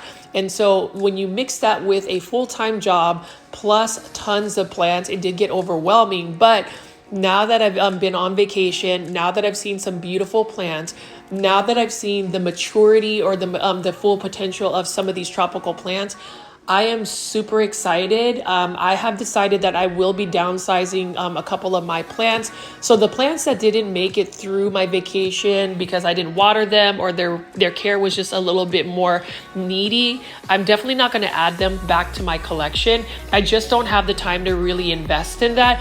And I always urge anybody who watches my plant shopping videos, I know I give you guys a lot of care tips, and I do appreciate that you guys find value in them. Just reiterate the fact that all of our plants rely on us, and it really depends on our lifestyle. So the more time you invest in your plants, I would say the better off they will be. But that doesn't mean that if you are a busybody like me, you can't have plants. You just have to kind of recalibrate what plants you can keep. So plants that I definitely want to keep in my collection would be like aglaonemas, Epipremnum aureum, certain philodendron, monsteras, Hoyas. Those plants are a little bit easier for me to take care of versus having to take care of like calatheas that sort of thing. Calatheas, those are like one of my nemesis plants. And then just really thirsty plants as well, just because I know that I'm an underwaterer. But anyways, let's keep looking at these beautiful plants here. Here's another beautiful variegated Pachira aquatica with 2 columns of beautiful Rhaphidophora tetrasperma. Again, plant foldies, if you find this variegation gorgeous, please leave comments. I love comments. The last video got over 150 comments from you guys. I really appreciate that. Like I said, again, a big part of why I like to do plant shopping videos is you. I like to interact with our plant foldy community. Unfortunately, I haven't seen a lot of our regular plant foldy community that are on the chat. I miss you guys. I don't know if you guys know that I'm back on vacation, but I'm hoping that we can continue to have the same plant parties that we had on the chat before I went on vacation. But as you can see here, this is just a graft. So you can see that those variegated Pachira aquatica were grafted. And then you can see they have rice hull as the soil, so it's not anything special. Rice hull is very common in the Philippines, so they utilize that as a soil medium, which I think is really effective as well. And then you can just see how healthy and gorgeous that Rhaphidophora tetrasperma is. I definitely want to add that to my collection. It's another plant that I haven't been able to grow successfully long term. I would also say Monstera adansonii are another plant that I don't really do well long term. The one plant that has really brought me a lot of joy, plant foldies, is my Raven ZZ or ZZ plants. Super easy, and they're pushing out a lot of new growth. Aglaonemas too. The thing about aglaonemas is you do have to stay on top of the watering. While they're very drought tolerant, when they start to really decline in health, they really start to lose their leaves. So you just have to really maintain that. Although I do want a philodendron that large. Again, for my plant expert, please let me know what these plants would look like or what these plant IDs are, because I really want to know. Same thing with this beautiful philodendron Hope. Now, this is a philodendron I've seen out in public spaces in the United States, specifically in the mall. That is a beautiful small leaf, serrated type leaf philodendron. That is an easy to care for philodendron. So if you're looking for a philodendron that's easy to care for, I would recommend that. I would recommend a Rhaphidophora tetrasperma as well as aglaonemas. Like, look at how beautiful that pink is. And you already know plant foldies. I love pink plants. I love dark foliage plants. I love variegated plants. I love all plants. So that's another thing that I wanted to go touch base on. But as you can see in the Philippines, look at this beautiful variegated Pachira aquatica. I wanted to take a little bit more time showcasing this because this is a plant that is quite uncommon or even rare in the United States. I really would love to get a hold of that, and to find sizes this size in a public area, it's just amazing. So unless you are in an area like Florida that might have some more accessibility to tropical plants, I would, venture to say that in Dallas, Texas, you're not going to see a variegated Pachira aquatica just out near a Chili's restaurant. So, that if I did, that would be something that I would be just in awe of. And then you can see right here, beautiful philodendron Rojo Congo with a combination of these Epiprimnum aureum enjoy. I always go back and forth about which pothos plant or Epiprimnum aureum is my favorite. I do like the enjoy. I would love to see the enjoy get large and fenestrate. That would be such a beautiful variegated plant.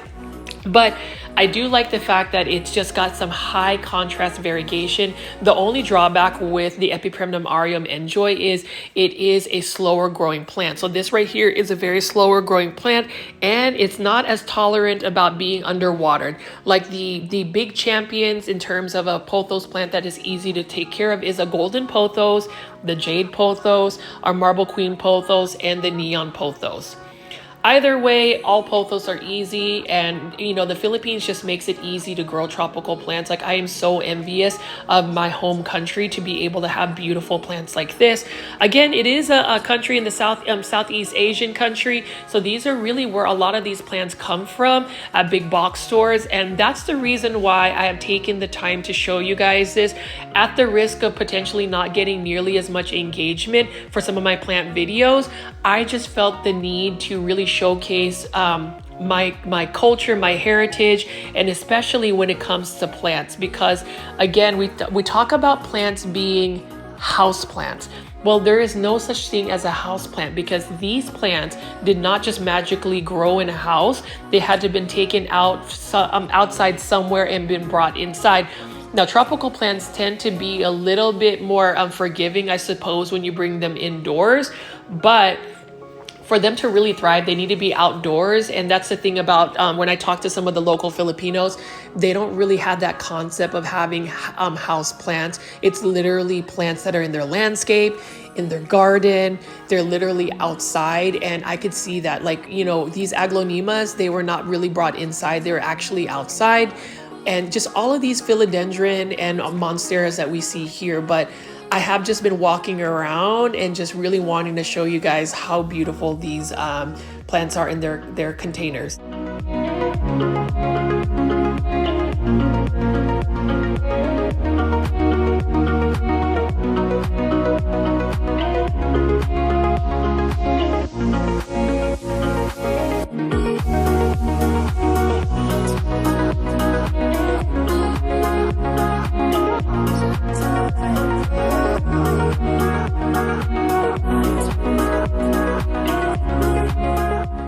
And you can see that a lot of these plants are getting that early morning light, which is really the ideal light you want to get your plants.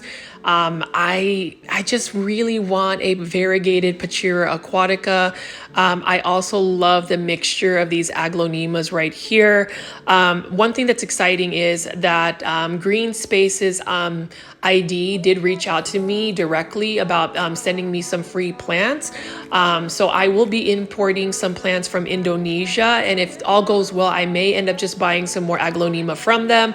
I wish that there were plants. So that's one thing when I was in the Philippines, I was looking for somebody that imports plants, but there's really not a big importing market from the Philippines. Typically, you'll have to get it from Thailand or Indonesia. But if I could even import this right here for a good price, I would totally do it because I keep circling back and I just keep getting, I just can't get over this. This is such an amazing looking plant and it's just sitting in front of a restaurant. Like, of all places, it's in the middle of a mall, in the middle of some urban setting, in the middle of this beautiful all of these skyscrapers, and it's like nobody really pays attention to it except for, crazy plant people like me. So plant foliage, now I'm going to go to the third floor or the third level. But before we do that, we're going to see what other plants that they have available here.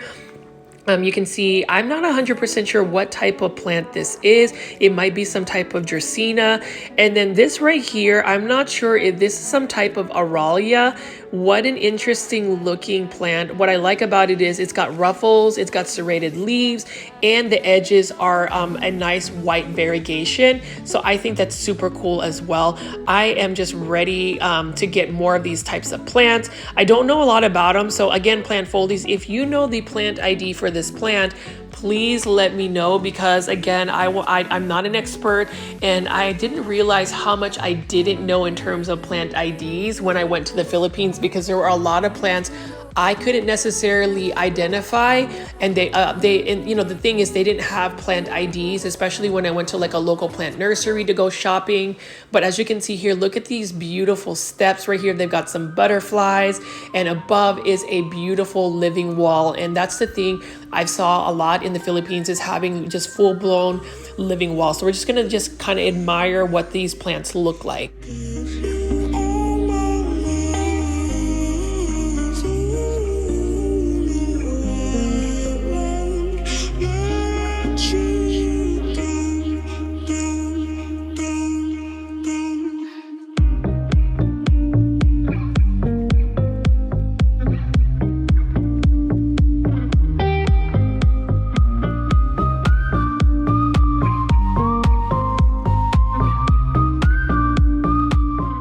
You can see how beautiful this living wall is right here. It looks like they've got picara plants, they've got a bunch of crotons, they've got chiflera plants, they've also got Dieffenbachia here, they've got some ferns, And just look at that, and look at how it just kind of contrasts with the landscape and just the skyscrapers around it. I really do love the fact that this mall, this urban setting, really merges nature with modern contemporary buildings. And then even this right here, look at how healthy this philodendron is. Again, I'm not 100% sure what type of philodendron this is, or if it's an alocasia. So plant foliage, let me know. And as you can see here on the third part right over here is a really cool looking green space. So they've got a bunch of benches that you can sit at, but they've got little small gardens. So you can see they've got some type of palm tree right over here. And then they've just got several different types of tropical plants. They've got a mixture of chiflera plants. We've got some fern plants. It looks like they even got a coleus plant right over here and a bunch of aglaonemas. All of the plants that I love, maybe not the fern, but especially the aglaonema. Look at that beautiful white stem again on that aglaonema. I've never seen that type of green aglaonema available in the United States. And I think that's the drawback about living in the western part of the world. We just don't get that diversity of tropical plants as you would see in, say, a country like the Philippines. And that's a reason why, like, they probably have such cool little settings, gardens like this. I mean, look at this. They've got some beautiful aglaonemas again with a bunch of chifleras, just regular green chiflera plants. And they even have some mixtures of Dieffenbachia. So I don't know, plant foliage, let me know what you think. And it's so cool that this is on a third level floor of a mall, and they have their little, urban spaces where they have some greenery around it. But look at how beautiful Dieffenbachia is. I'm actually inspired to buy a Dieffenbachia. I am going to refrain from buying plants for the next month or so, just until I can get all of my plants under control. There's some plants I'm getting rid of. There's some plants that I am composting. And there's just a lot going on since coming back from vacation. But you can see here, look at that. That is such a cool looking palm. I even like the bark on it. Super cool. And then obviously the sea of aglaonemas and then rhapis palms. I've always loved rhapis palms. I remember seeing rhapis palms at a local plant nursery called Plant Keeper Incorporated in downtown Dallas. They had large forums, but rhapis palms are so common in the Philippines. And I found me some variegated rhapis palms, so I thought that was super cool. But you can see all of those stripe type aglaonemas are so precious. And then we've got another type of perhaps bamboo type plant, not 100% sure, or some type of dracaena. But as I pan away here, you can see that all of this is just available for you to enjoy. And I definitely enjoyed just walking around the mall. You can just sit here, read a book, have a Starbucks. There is a Starbucks over there. And you can see here, they even have some calatheas in this bed of plants. Calatheas do fairly well in the Philippines, and I think it's because, again, it's the humidity, the natural humidity they have in the Philippines. Their form of landscaping is basically utilizing what we call tropical plants. We definitely couldn't get away with that, at least in my grow zone, which is 8B, North Dallas. I could never be able to just grow a bunch of those tropical plants in the ground, in the landscape, because when winter comes, they will all freeze and die. But in the Philippines, it never does snow. It doesn't really ice over like that. And that's the reason why they're able to grow all these tropical plants. But as I pan away over here, we've got another set of beautiful plants right here. We've got some more palm trees and plant foliage. Have you noticed that the Philippines also has a use of a church? Check this out. There is a church on the third floor. So the Philippines is predominantly Catholic. So you will see even churches in a mall on a third floor with beautiful plants. So I just find that very interesting. And I also find this plant very interesting, this picara plant. Again, it's that variegated plant that I just saw, very common plant that I wished was available in the United States. And then they also have a bunch of these alternatera plants, or some type of plant with, some very subtle variegation. I really like that as well as all of these aglaonemas. So you can see there is just a sea of different types of aglaonemas. Aglaonemas are super common, and the pricing for aglaonemas, you can buy a fairly decent sized aglaonema for like 50 pesos, which is literally under $1 US.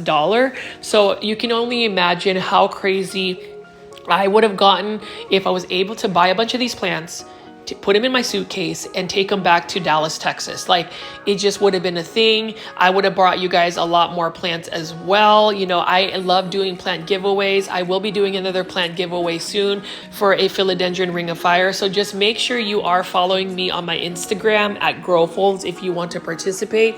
And you can even see right here, they've got trailing plants. This one is just a philodendron heteroraceum, just a green form. Look at how cool that is, and how they've let it just kind of attach itself to the wall. And then here is another view of that church, that Catholic church right there. And then just another pan view of just what you could see on the third floor over here.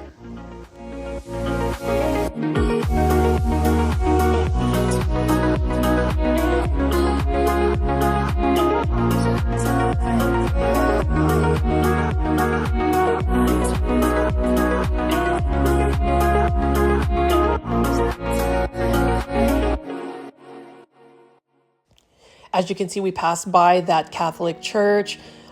Beautiful church indeed. There was a couple of people in there already, and I just love that it's like see-through. You can see the skyscrapers are around, and then you can also see this beautiful lush green foliage here. There's a level of tranquility, a level of zen that you get by just looking at plants.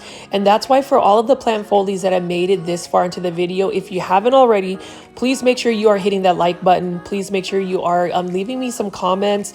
I just love being able to talk about plants. So this is definitely not a plant shopping video. It's just really me perhaps utilizing this as more of like a personal plant blog. So for my followers and my subscribers, I am just really excited to be able to show you these structures, these different types of plants. And I am excited to see you guys at PlantCon 2024 in Dallas, Texas. It'll be August 31st, September 1st. I will be there. I'm hoping that we can have a really fun plant foldy meetup. As well as just getting to catch up with people. I'm hoping that as the days come by and as I start putting out those big box store plant shopping videos, we will still have more lively chats. We are close to getting to 10,000 subscribers. So if you know anybody who likes plants like me, recommend them to the Growfolds channel. I'll have even more content available. I'm still continuing the Philippine plants just because I figured it'd be something different. And if you notice right over here, we've got a Starbucks and we got a Jumbo Juice. So if you want to just sit down, hang out, and look at these plants, read a book, do a little bit of computer work on your laptop. I've seen a lot of people do that. And the reason why I chose to film very early in the morning is by noontime, this is just bustling with lots of people. And I didn't really want to capture a lot of people. I really wanted to have more of a place where I can show you these beautiful living wall, for instance. Like, check this out. This is such a cool wall full of tropical plants. And again, this is, you know, with plants that are croton plants. We've got some picara plants. We've got some schefflera plants. I'm going to just keep zooming in a little bit. Yeah, we've got a bunch of schefflera plants. I love that umbrella. You can tree plant. You can see this one is the variegated form. We've got some Rex begonias, different types of Rex begonias here. Rex begonias for me are a little bit challenging. So that's another plant. As much as I like to appreciate the beauty of the color of them, I just don't think I can grow them long term. They're just really fussy for me. And then I would love to be able to grow this ghost looking picara plant. So they have the different version of it. This one is more of like the minty green ghostly look, and then croton plants. So these are our typical croton petras. Love these. And in the Philippines, they can literally grow into full-blown trees up to 10-20 feet tall, and I love that. Those are very common, and I'm not even mad at it. They can be common because they are gorgeous. And then we just have even more plants right over here. So I'm just gonna go pan around and show you what else we got.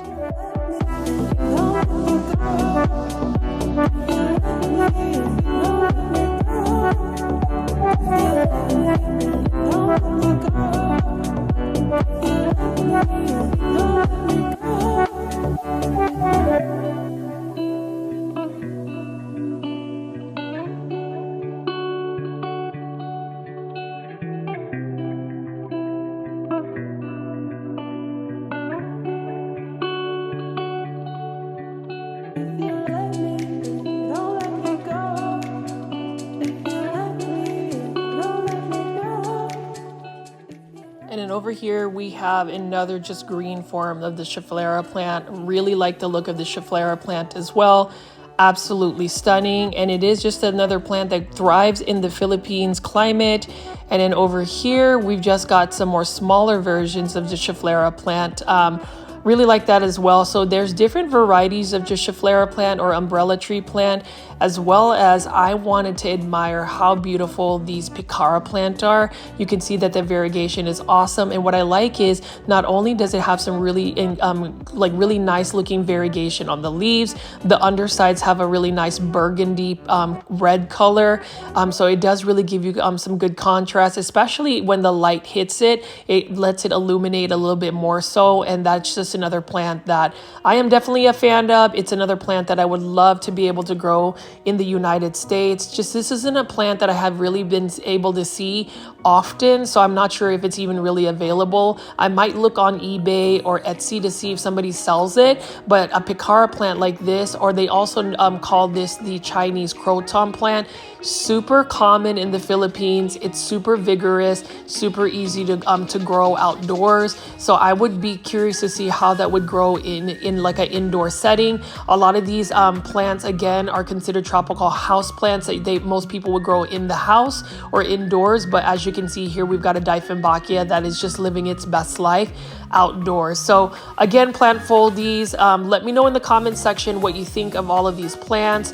What are your favorite plants? Would you go to the Philippines and check out these plants? It's definitely a treat for me to be able to showcase all of these beautiful plants. And just the fact that it's mixed in with such a beautiful urban structure, really nice looking plant for sure. And I'm just gonna keep walking here and seeing what else we have available.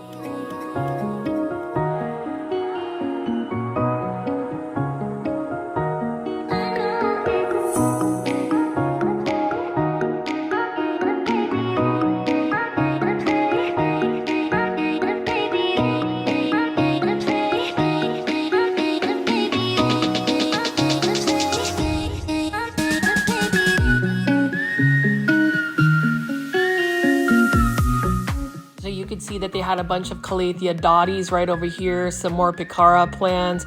We've got some peace lilies as well. It looks like this flower bed or this bed right here is just starting to have their plants grow a little bit more to fill it out. But needless to say, still some beautiful plants that they have planted, especially the Spathiphyllum or peace lily with the picara plants. You can see how thick some of those Dieffenbachia are, as well as the large leaves on these beautiful Aglaonema. If you're not an Aglaonema fan, I would highly encourage you to get into Aglaonemas because they are quite easy to take care of. They're drought tolerant. You don't have to water them nearly as much, and they don't require nearly as much light. Now, they are more low light tolerant, but if you want them to have the best coloration, you definitely want to have them get that bright indirect light. Aglaonemas, although they are beautiful, they are also hard to find in the United States. I noticed that there's only a certain amount of varieties that you can find if you get lucky to find them as a Costa Farms Trending Tropicals type of plant, or if you just go to like a local plant nursery that has them. And then you can see here Calathea dotty, beautiful dark foliage. That's the thing about Calatheas. I don't really want to grow them anymore. Even growing them in hydroponics has a situation, and it's one of those things where I just definitely want to make sure that I have plants in my plant collection that are going to be more conducive to my lifestyle. Since I have such a busy life, Calatheas are just such a finicky plant. They're beautiful to look at, but I've even noticed that some of my Calatheas that I grow in hydroponics don't do nearly as well. So it's just probably a plant that's not going to be there for me long term. And you can see right here as I walk into more of the outside section of this mall, you can see they've got a bunch of rhapis palms with some trailing plants here. As you can see, these rhapis palms are actually a variegated version of the rhapis palm.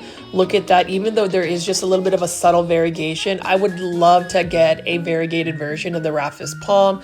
What a beautiful looking plant. It is another plant that I wish was more readily available in the United States. Unfortunately, I haven't found it, and if I did find it, I would assume it would be a little bit more of a pricey plant. But as you notice here, they've just got it as a backdrop alongside with some beautiful Aglaonema again. Aglaonemas, plant folies. Let me know what you think about aglaonemas, but also let me know what you think about that variegated rhapis palm right here. They are just absolutely stunning, and I do like that they have like a waterfall water fixture. There's definitely that zen, peaceful vibe that you would get. So we're just gonna keep looking at these variegated rhapis palms.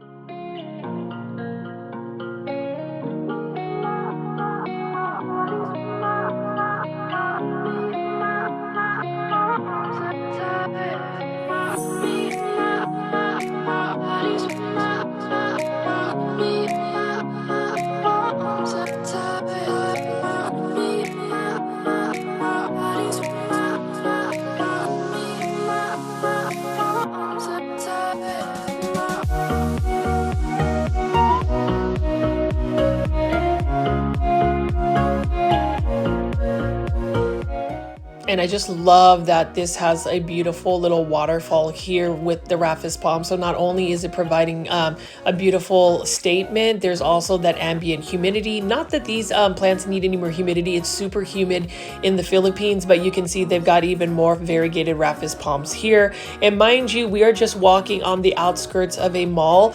In the inside of the mall actually has a ton of plants as well. So I love that there's just plants, indoor tropical plants available for us to view. Again, plant foldies, if you are ever interested in going to take a vacation to the Philippines, I would highly recommend it. Add me on Instagram, send me a direct message. I can probably give you some good pointers or some places I would recommend. But one thing that is for sure, if you ever visit the Philippines, you will see such beautiful plants in person. And I think there is a level of just excitement to see these plants thriving in their natural environment, because they do get to these large forms, they become mature, and it's a really nice feeling to be able to see that. It is a sight to behold, as well as just looking at these variegated rhapis palms. Again, I can't get over it. I don't even know how much this would cost. So plant foldies, if you have any idea of how much a variegated rhapis palm would cost, please leave that in the comments. Again, I love comments in the comments section. You can even leave comments in the comments section while we have a live premiere. I will definitely answer each and every one of them. I know I did want to give a shout out to all of my Canadian plant foldies. I miss you all. I hope that I will see you guys on these live premieres and see more of you guys commenting. You guys were some of my original plant foldies, and now that I have some of this international plant videos, hopefully you guys do appreciate it. But overall, in terms of just what they have available, there is this theme with the Philippines where they mix modern with natural elements. So plant foldies, I hope you enjoyed this installment today. I'll have another Philippine plant video for you tomorrow. As always, please make sure you hit the like button, subscribe to my YouTube channel at GrowFolds. This is Richie. I will see you tomorrow. Bye.